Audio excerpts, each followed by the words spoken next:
पिछले वीडियो में आपने सुना कि 6 महीने तक उन दोनों को भास्कर के साथ किस तरह से मारते रहे, पीटते रहे, और उसके बाद मेजर कमाल रज़ा जादून का जिक्र। यह बेरहम पठान मेजर कमाल रज़ा जादून परले दर्जे का बेवकूफ़ आदमी था। इसका सलूक देखकर अक्सर मुझ उन शैतान बच्चों की याद आ जाती जो स्कूल से लौटते हुए सर्कस के शेरों को गालियां देते थे, उन पर पत्थर बरसाते थे। वह अचानक आकर मेरा दरवाज़ा खोलता और मकराना अंदाज में मुस्कुराता दिखाई देता। यह मुस्कुराहट ऐसी थी जो अक्सर रंडियों और भड़वों के चेहरों पर मिलती है। अब आने वाले वीडियोस में कुछ इस तरह के लफ्ज़ होंगे इस्तेमाल, जो कि मजबूरी है क्योंकि राइटर ने लिखे हैं। वह बोलता, कहिए महाराज, मुक्ति के लिए प्रार्थना कर रहे हैं? हाय हाय, लेकिन अफसोस तुम्हारे लिए मुक्ति के दरवाजे बंद हो चुके हैं, क्योंकि तुम खुद ही खतना करवा कर मुसलमान बन चुके हो। मगर बेफिक्र रहो, हम जल्द ही तुम्हारे लिए जन्नत का टिकट काटने वाले हैं। वह अक्सर बच्चों की तरह मेरे सामने मुंह बनाता, रामीला के रावण की तरह ठाके लगाता और अक्सर कहता, भास्कर, मैं 20 साल तक तुम्हें इस कोठरी में निकलने नहीं दूंगा। अक्सर रात में शराब से धुत होकर दफ्तर आता और गारद को अहमकाना किस्म के हुक्म देता। सूबेदार को इसकी हरकत का पता था, इसलिए वह कभी भी रात को वहाँ नहीं आता था। एक रात इसने खूब डटकर शराब पी। आते ही उसने गारद कमांडर को बुलाया और बाजारे हुस्न से लौंडिया लाने का हुक्म दिया। गारद कमांडर ने जाकर सूबेदार को रिपोर्ट की और सूबेदार ने कहा, आप ही बकबक करके चला जाएगा। तुम 8 बजे जब गरज बदलती है, मेरे घर से तैयार होकर ही वहाँ से जाना। सारी रात FIC का दफ्तर उसकी चीखों और गालियों से गूंजता था। नशा कुछ उतरा तो वह वहाँ से दफा हो गया। फिर 3-4 दिन तक दिखाई नहीं दिया, शायद छुट्टी पर रहा होगा। फिर एक दिन आया तो उसे बतलाया गया कि मुझे थूक के साथ खून आता है। उसने सूबेदार को हुक्म दिया कि वह फौजी अस्पताल रावलपिंडी जाकर मेरा एक्सरे करवाए। गारद एक स्टेशन वैगन से मुझे वहाँ ले गए, एक्सरे लिया गया और 3 दिन बाद रिपोर्ट आई कि मैं बिल्कुल ठीक ठाक हूँ। फिर मेरे थूक में खून कैसे आया? खैर, मुझे टीबी तो नहीं लगी, लेकिन यह साला बेरहम पठान मेरे पीछे लग गया। वह कई बार तकलीफ देने के बाद ही अहमकाना किस्म के हुक्म देता। कई बार मुझसे यह कह जाता कि मैं जानवरों की तरह हाथों का इस्तेमाल किए बगैर खाना खाऊं और चाय पीऊं, और जब मैं इनकार करता तो वे मुझे तब तक मारते जब तक मैं उनकी ख्वाहिश पूरी ना कर देता। वह कसम खाकर कहा करता कि वह मुझे सूअर बनाकर ही दम लेगा। उसकी ज्यादतियां बढ़ती गई, मेरे सब्र का पैमाना भी लबरेज हो गया। अब मैं सोचता कि लोग मुझे मार तो देंगे ही, क्यों ना बगावत ही कर दी जाए ताकि जल्दी मौत मिल सके। मैंने उनके दिए हुए कपड़े फाड़ दिए और नंगा रहने लगा। शेव करवानी बंद कर दी। खाना एक वक्त खाने लगा।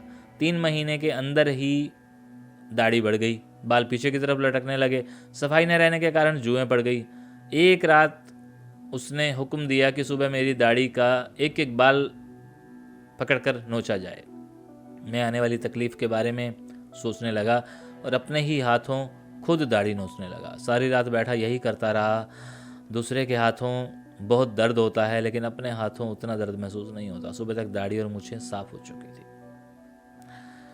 सुबह 8 बजे जब सूबेदार शेर खान ने आकर मेरा दरवाज़ा खुलखुलाया तो वह देखकर हक्का बक्का कि मेरी दाढ़ी और मूछें साफ हैं। मैंने कहा, सूबेदार साहब, जो काम आप करने आए हैं वो तो मैं पहले ही कर चुका हूँ। वह बोला, साले, तुम भी कमाल के हो, पता नहीं किस मिट्टी के बने हो। अब अपने उस बाप से यह मत कह देना कि तुमने खुद अपनी दाढ़ी नोची है, नहीं तो वह साला मुझे नोच खाएगा। यह गारद वाले भी साले उल्लू के पट्टे हैं जो चुपचाप तमाशा देखते रहते हैं। गारद बदल कर जा चुकी थी। नए गारद कमांडर को कुछ भी नहीं मालूम था कि रात क्या गुजरी। मेजर जादून ने जब मेरा चेहरा देखा तो पागलों की तरह ठाके लगाकर बोला, अरे वाह, तुम तो बिल्कुल बाल कटी परी लग रहे हो। जी चाहता है तुम अपने साथ सुलाऊं। ओ सूबेदार, आज इस साले के सिर पर मशीन फिराकर गंजा करा दो। वरना यह हमारा ईमान खराब कर देगा। यह कहता हुआ वह ठाका लगाता हुआ चला गया। चंद मिनट बाद नाई आ गया और फिर उसने सिर पर मशीन फेर दी। अभी यह कार्रवाई चल रही थी कि जादून फिर वहां टपका और बोला, यार सूबेदार, इसको पूरा हिंदू सन्यासी बनाओ, इसकी भवें भी साफ कर दो। चुनाचे नाई ने वहां पर भी उसरा फेरा, फिर गर्द वालों को, दफ्तर वालों को बुला बुलाकर मेरी नुमाइश करने लगा। वह हंस रहा था पागलों की तरह। मैंने उससे कहा, मेजर साहब, यह वक्त का चक्कर था कि आप मुझ पर मनमाना जुल्म करके हंस रहे हो। पता नहीं वक्त आपको भी मेरी तरह हालात से दो चार करा दे। आपको कुछ तो खुदा का खौफ करना चाहिए। जुल्म अभी शुरू होगा। तुम हमें पूरी कहानी बतलाओगे कि तुम्हें एटॉमिक एनर्जी कमीशन के इन दो आदमियों से किसने मिलवाया और तुम्हारी पहली मुलाकात कब और कहाँ हुई? उसने पूछा। यह सरासर झूठ है मेजर साहब। आपके मजबूर करने पर भी मैंने 20-25 नाम गिनवाए, जिनमें से 2 बेचारे किस्मत के मारे काबू में आ गए, वरना आज से पहले मैंने इनकी शक्ल नहीं देखी थी।